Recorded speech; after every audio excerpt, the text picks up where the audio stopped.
जय श्री कृष्णा, राधे राधे। आप सभी को शक्तिला एकादशी की हार्दिक शुभकामनाएं। हर साल माघ महीने के कृष्ण पक्ष की एकादशी को शक्तिला एकादशी का पावन व्रत रखा जाता है। ये तिथि भगवान विष्णु और ग्यारस माता को समर्पित है। शास्त्रों के अनुसार इस दिन तिल का दान, तिल से स्नान, तिल से सेवन, तिल का उपटन और जल में भी तिल का प्रयोग करने, इन 6 प्रकार के तरीकों से अगर तिल का आप उस दिन प्रयोग करते हैं तो समस्त दुखों का अंत हो जाता है। आज के दिन तिलों के इन 6 प्रकार के प्रयोग किए जाने पर इस एकादशी का नाम शक्तिला एकादशी पड़ा है। तो आइए जानते हैं साल 2026 में शक्तिला एकादशी का व्रत किस दिन रखा जा रहा है, हरिवासर का समय कब समाप्त होगा और तुलसी के पत्ते कब तोड़े जाएंगे, व्रत पारण करने का शुभ मुहूर्त क्या रहेगा। इस बार एकादशी का व्रत वृद्धि योग में रखा जा रहा है और वृद्धि योग का क्या महत्व है, ये भी आज अपनी इस वीडियो में जानेंगे। इस बार एकादशी तिथि 13 जनवरी मंगलवार दोपहर 3:18 से शुरू हुई। एकादशी तिथि समाप्त होगी 14 जनवरी बुधवार शाम को 5:53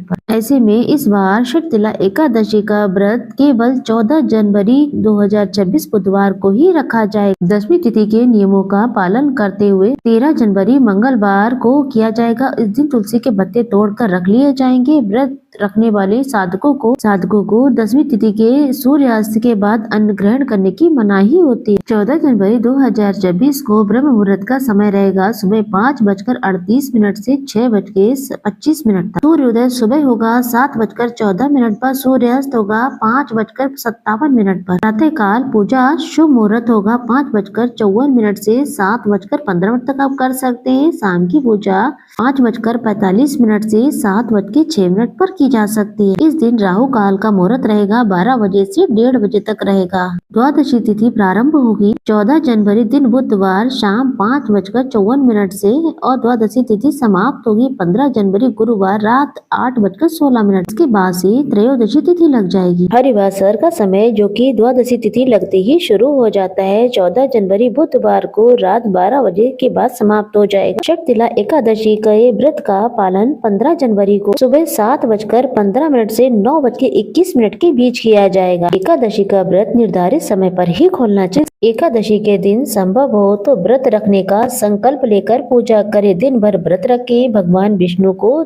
चंदन का तिलक लगाएं, काले और तिल सफेद अर्पित करें। तिल से बनी हुई मिठाई का भोग तुलसी पत्र रखकर भगवान को अर्पण करें। व्रत की कथा पढ़ें या फिर सुने, आरती उतार कर क्षमा याचना करें। एकादशी के व्रत के नियमों के अनुसार इस दिन चावल का त्याग कर देना चाहिए। गृहस्थ लोगों को भी अन्न का सेवन करने की मनाही होती है, इसलिए फलाहार का सेवन सभी लोग कर सकते हैं। व्रत रखने वाले श्रद्धालु को अगले दिन द्वादशी पर पूजा करके दान दक्षिणा देने के बाद ही किसी ब्राह्मण देवता को या सुपात्र को दान में दें। फिर व्रत का पारणा प्रसाद ग्रहण करके करना चाहिए। इस बार की एकादशी का विशेष भोग है जो भगवान विष्णु को अर्पित करके आप स्वयं भी व्रत खोल सकते हैं। इसके बारे में हम आपको बताएंगे। एकादश व्रत की पारणा की वीडियो हम जरूर से लेकर आएंगे, उसे आप जरूर से देखिएगा। आपको हमारी ये जानकारी कैसी लगी कमेंट बॉक्स में जरूर बताएं।